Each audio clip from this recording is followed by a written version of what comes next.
વધુ વિગતમાં ભણીએ તો જે નરનષ્ટ સમીકરણનો ટોપિક આપણો કન્ટિન્યુ છે. નરનષ્ટ સમીકરણનો જે ટોપિક છે એ કન્ટિન્યુ છે, બરાબર. હવે આપણે વિચારો કે નરનષ્ટ સમીકરણ આખા સેલ માટે બનાવવું છે. આખા સેલ માટે ધારો કે નરનષ્ટ સમીકરણ બનાવવું હોય તો કઈ રીતે બનાવીશું એ જરા જોઈએ. સૌથી પહેલા વિચારો કે એક રિડક્શન પ્રક્રિયા છે. Cu2+ +2 electron gives Cu. ધારો કે રિડક્શન પ્રક્રિયા છે, એના માટે આપણે નરનષ્ટ સમીકરણ લખવું છે. હવે આનો જે પોટેન્શિયલ છે ને બિન પ્રમાણિત છે, ખાસ યાદ રાખજો. નરનષ્ટ સમીકરણ શેના માટે છે?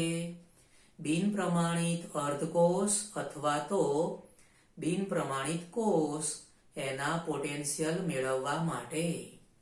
ઓકે, તો આના માટે ધારો કે આપણે બિન પ્રમાણિત કોષનો પોટેન્શિયલ જોતો હોય તો ECU2+/Cu આ રિડક્શન પ્રક્રિયા માટે છે.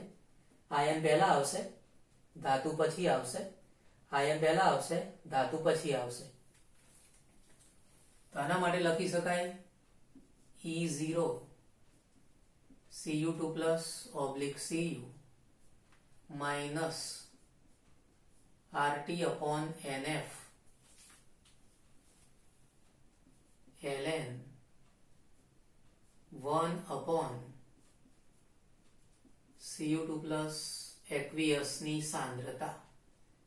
1/Cu2+ aqueous ની સાંદ્રતા. તો હમણાં જ આપણે જે લખ્યું હતું એનું આ એક્ઝામ્પલ પણ ગણી શકીએ છીએ, બરાબર. તો Cu2+ +2 ઇલેક્ટ્રોન gives Cu. આના માટે નરનષ્ટ સમીકરણ કઈ રીતે લખવાનું? તો અહીંયા લખવાનું ECU2+/Cu બરાબર E0 Cu2+/Cu RT/NF ln 1/Cu2+ ની સાંદ્રતા. ઓકે, અહીંયા જે સાંદ્રતા હોય એમાં તમને ખબર જ છે, નિપજોની સાંદ્રતા ભાગ્યા પ્રક્રિયકોની સાંદ્રતા. નિપજોની સાંદ્રતા ભાગ્યા પ્રક્રિયકોની સાંદ્રતા. ઓકે, હવે ધારો કે આવું સમીકરણ ઝીંક માટે લખીએ. ઝીંક માટે સમીકરણ લખીએ તો Zn2+ +2 ઇલેક્ટ્રોન gives Zn. ઝીંક માટે સમીકરણ લખીએ તો લખી શકાય EZn2+/Zn બરાબર E0 Zn2+/Zn RT/NF ln 1/Zn2+ aqueous ની સાંદ્રતા. ઓકે, તો આ રીતે બે સમીકરણ મળશે. આ સમીકરણમાં તમે જુઓ, ધ્યાનથી જુઓ કે ઇલેક્ટ્રોન કેટલા છે. n બરાબર 2 છે. કેટલા ઇલેક્ટ્રોન છે? 2 આવશે. એટલે n બરાબર આપણે 2 લખી શકીએ છીએ. અહીંયા આ જે n છે ઇલેક્ટ્રોનના મોલની સંખ્યા છે, તો n બરાબર 2 આપણે લખી શકીએ છીએ. હવે આપણને બે સેલ માટે મળી ગયું છે, અર્ધકોષ માટે, બરાબર. આ કોપરના અર્ધકોષ માટેનો બિન પ્રમાણિત કોષ પોટેન્શિયલ છે. આ છે એ ઝીંકના અર્ધકોષ માટેનો બિન પ્રમાણિત અર્ધકોષનો પોટેન્શિયલ, બરાબર. તો આ પોટેન્શિયલ કયા ગણાશે? તો આ પોટેન્શિયલ છે બિન પ્રમાણિત અર્ધકોષ પોટેન્શિયલ. ખ્યાલ આવ્યો? આ જે મળ્યા ને, આ કોપર માટેનો બિન પ્રમાણિત અને આ ઝીંક માટેનો બિન પ્રમાણિત અર્ધકોષનો પોટેન્શિયલ ગણાશે. એ પણ પાછો કયો પોટેન્શિયલ ગણાશે? રિડક્શન. કયો પોટેન્શિયલ ગણાશે? રિડક્શન પોટેન્શિયલ ગણાશે. ઓકે, હવે આપણે શું કરવું છે કે આ અર્ધકોષ અને આ અર્ધકોષ બંનેને જોડીને આપણે એક આખો સેલ બનાવવો છે. તો હવે આપણે સેલ બનાવીશું. હવે આવશે ઈ સેલ, બરાબર. તો ઈ સેલ બરાબર કોપર જે ખરું એ રાઈટમાં છે અને ઝીંક જે ખરું એ લેફ્ટમાં છે, બરાબર. સૂત્ર હતું ને આપણી પાસે ઈ સેલ બરાબર ઈ રાઈટ માઇનસ ઈ લેફ્ટ. ઓકે, તો આપણે એ રીતે વિચારવાનું છે કે આ કોપર છે રાઈટમાં છે, ઝિંક છે એ લેફ્ટમાં છે, બરાબર.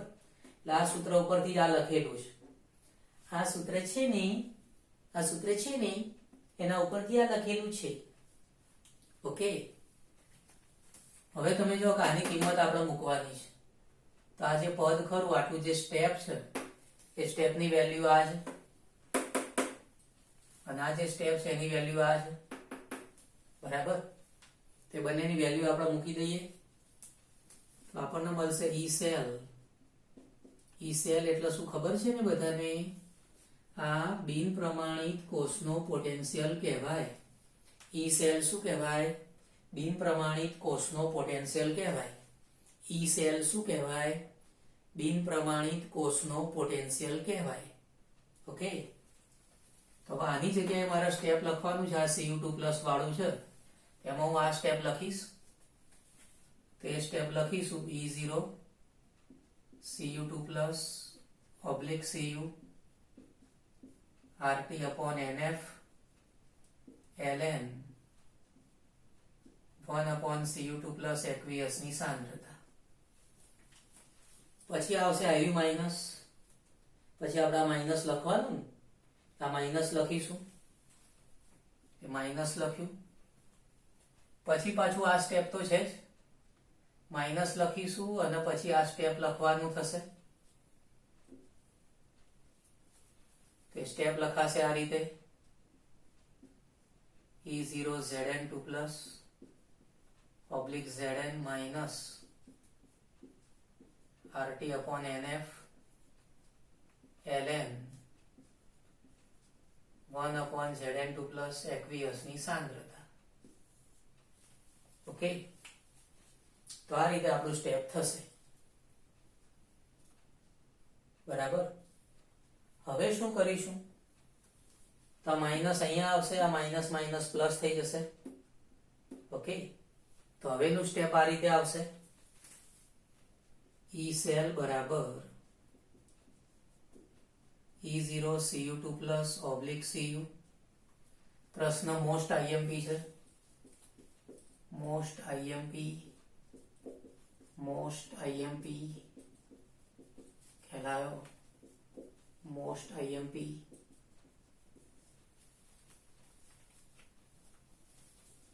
પછી આ સ્ટેપ આવશે માઇનસ RT/NF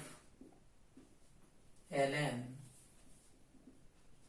1/Cu2+ aqueous ની સાંદ્રતા. પછી આ માઇનસ થઈ જશે, એ આવશે E0 Zn2+ / Zn. This minus will be plus, minus plus RT/NF ln 1/Zn2+ aqueous ની સાંદ્રતા. ઓકે, હવે આપણે શું કરીશું? તો હવે આપણે આ જે ઝીંક વાળું સ્ટેપ છે, આટલું જે સ્ટેપ છે ને એને અહીંયા આ બાજુ કોપરની જોડે લાવી દઈશું. ઝીંક વાળું સ્ટેપ છે એને કોપરની પાસે લાવી દઈએ. ઝીંક વાળું જે સ્ટેપ હતું એને કોપરની પાસે લાવી દીધું. E0 Cu2+ / Cu. ઝીંક વાળું સ્ટેપ કોપર પાસે લાવો રે, ઝીંક વાળું આ જે સ્ટેપ છે એને લાવો રે. તો ઝીંક વાળું જે સ્ટેપ છે એને લાવી દીધું છે આ બાજુ કોપરની પાસે. પછી આ સ્ટેપ લખીશું આયર્યું. પછી આટલું સ્ટેપ લખીશું minus RT/NF ln 1/Cu2+ aqueous ની સાંદ્રતા.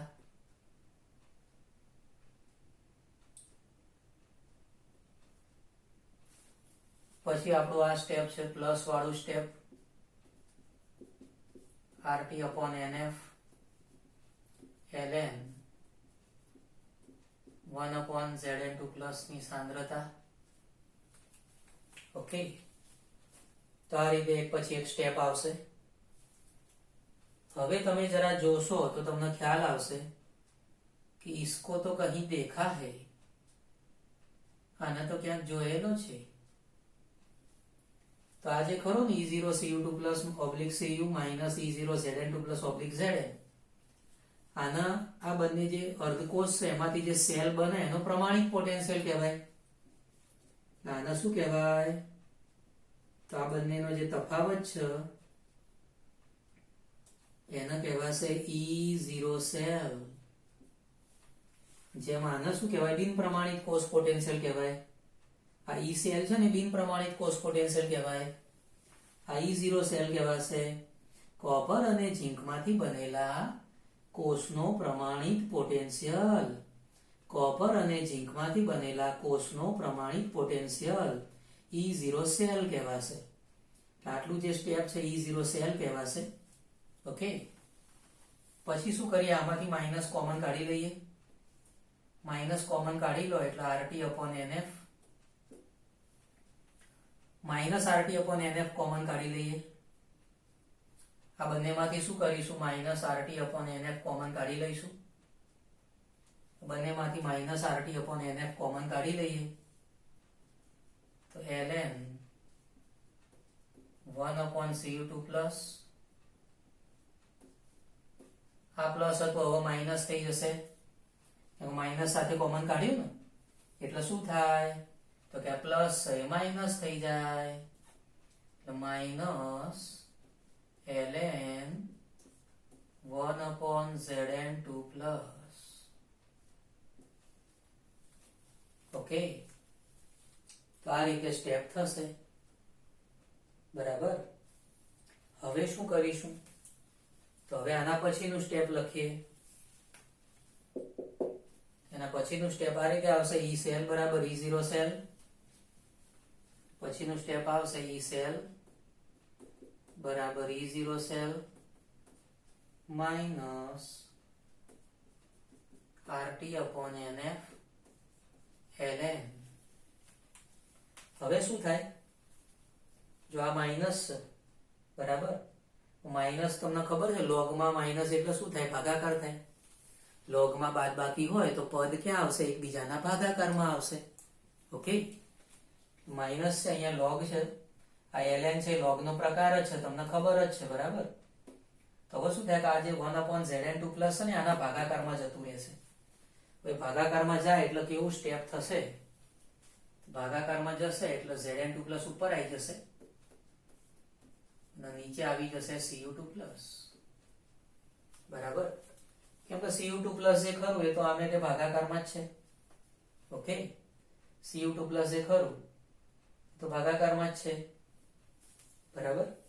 તો Zn2 પ્લસ જે ખરું ને ક્યાં જતું રહેશે? ઉપરની બાજુ જતું રહેશે. ઓકે, તો આ રીતે આપણું આખું સ્ટેપ થઈ જશે. E સેલ બરાબર E0 cell minus RT/NF ln Zn2 plus ની સાંદ્રતા ભાગાકારમાં Cu2 પ્લસ ની સાંદ્રતા. ઓકે, તો આ રીતે આપણને ફાઇનલ નરનસ્ટ સમીકરણ મળ્યું. E સેલ બરાબર E0 cell minus RT/NF ln Zn2 plus Cu2 plus ની સાંદ્રતા. ઓકે, તો ખૂબ જ અગત્યનો પ્રશ્ન છે. સરસ રીતે 2, 3, 4, 5 વાર લખજો. જેને જેટલી વાર લખવું પડે એટલી વાર લખીને પાકું કરી નાખજો. 2, 3, 4, 5, 6, 7, 8, 9, 10 જેટલી વાર લખવું પડે એટલી વાર લખીને પાકું કરજો. ઓકે.